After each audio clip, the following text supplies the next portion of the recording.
Sabe aquele momento exato em que o imposto passa a existir de verdade? Não é uma pergunta tão simples quanto parece. Hoje, a gente vai mergulhar num dos conceitos mais importantes do direito tributário, o fato gerador. É ele que responde a essa pergunta fundamental. Então, vamos lá. Quando é que o imposto nasce de fato? Será que é quando a lei é publicada ou quando a conta chega para a gente pagar? A resposta, na verdade, está num momento muito específico. Um evento que transforma uma ideia, uma regra que está só no papel, em algo concreto. Vamos desvendar isso juntos. E para a gente entender isso direitinho, nosso caminho vai ser o seguinte. Primeiro, vamos separar o que é ideia do que é realidade no mundo dos impostos. Depois, vamos analisar as partes que compõem o fato gerador. Aí, a gente foca no fator tempo e, por fim, vamos ver o que a lei diz sobre quando exatamente o fato acontece. Ok, começando pelo básico então. No direito tributário, existe uma diferença gigante entre o que está previsto na lei, no papel, e o que acontece de verdade no nosso dia a dia. Entender essa separação é o primeiro passo de tudo. Tudo começa com o que a gente chama de hipótese de incidência. Pensa nisso como se fosse uma receita de bolo ou a planta de uma casa. É a descrição teórica abstrata de uma situação. Por exemplo, a lei descreve ser proprietário de um veículo ou receber um salário. É só uma possibilidade, uma previsão. E aqui é que a mágica acontece. O fato gerador é o momento em que a receita vira o bolo, a planta vira a casa. É o instante exato em que aquela situação descrita na lei acontece no mundo real. A pessoa compra o carro, o salário cai na conta, a hipótese se torna realidade, ela se materializa. Olha só, colocando um do lado no outro, a diferença fica gritante, né? De um lado, a hipótese de incidência, que vive no plano das ideias, no abstrato. É uma previsão, uma potência.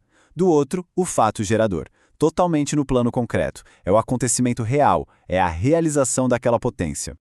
A fonte que a gente usou traz uma analogia que é simplesmente perfeita. Esse encontro da previsão abstrata da lei com o evento no mundo real é como o encontro do espermatozoide com o óvulo. É a partir dessa união que nasce algo totalmente novo, a obrigação de pagar o tributo. Certo. Agora que a gente já entendeu o que é o fato gerador, vamos fazer uma autópsia nele. Todo fato gerador pode ser analisado a partir de 5 perguntas essenciais, que são como a sua anatomia. E são essas aqui. O aspecto pessoal responde quem cobra e quem paga. O temporal é o quando, o momento exato em que aconteceu. O espacial é o onde, o local do fato. O material é o que, a descrição da ação em si. E, por fim, o quantificativo, quanto, é o que define o valor a ser pago. Agora, de todos esses 5, o aspecto temporal, o quando, é de longe o que mais gera dúvida e o que tem as regras mais específicas. É nele que a gente vai aprofundar agora, porque saber o momento exato do nascimento do imposto é absolutamente crucial.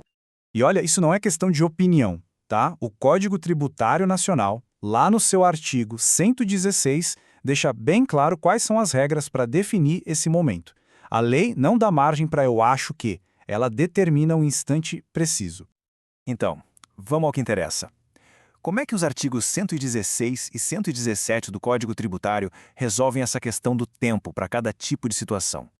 Basicamente, o artigo 116 divide as coisas em duas. Para situações de fato, o que importa é o momento da ação em si. Pensa, por exemplo, no ICMS. O fato gerador acontece no exato instante em que a mercadoria sai fisicamente da loja. Agora, para situações jurídicas, o que vale é a formalização. No caso do ITBI, que é o Imposto sobre a Transferência de um Imóvel, o fato gerador só acontece quando a compra é registrada em cartório.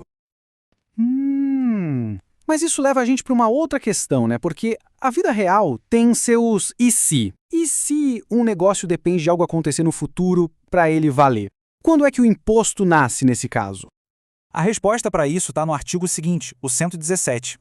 Ele foi pensado exatamente para lidar com essas situações com condições, estabelecendo regras bem claras para cada cenário. E o ponto-chave é este aqui. Se a condição for suspensiva, o negócio todo fica em modo de espera. Tipo, eu te vendo meu carro se você passar no concurso. O negócio só vai valer depois da aprovação. Então, o fato gerador só acontece lá no futuro, quando a condição se cumpre. Agora, se a condição for resolutória, o negócio já vale desde já, mas ele pode ser desfeito. Por exemplo, eu te dou este apartamento, mas se você se mudar da cidade, o negócio acaba. O fato gerador ocorre agora, no momento da doação. A diferença é total. Bom, chegando ao final da nossa análise, dá para a gente resumir tudo numa grande ideia. O fato gerador é exatamente isso, uma ponte. É o conceito que conecta o mundo das leis, que é abstrato, com o nosso mundo real, concreto. E é atravessando essa ponte que nasce a obrigação de pagar o imposto. E para fechar com uma reflexão interessante, vamos pegar um princípio bem antigo lá do direito romano que o nosso sistema tributário adotou completamente, pecunia non olet, que literalmente significa o dinheiro não tem cheiro. Esse princípio antigo se encaixa perfeitamente no que diz o artigo 118 do nosso Código Tributário. Para o direito tributário, não interessa se a renda de uma pessoa veio de uma atividade lícita ou ilícita. Se o fato que a lei descreve aconteceu, por exemplo, obter renda, o imposto é devido. A origem do dinheiro é irrelevante.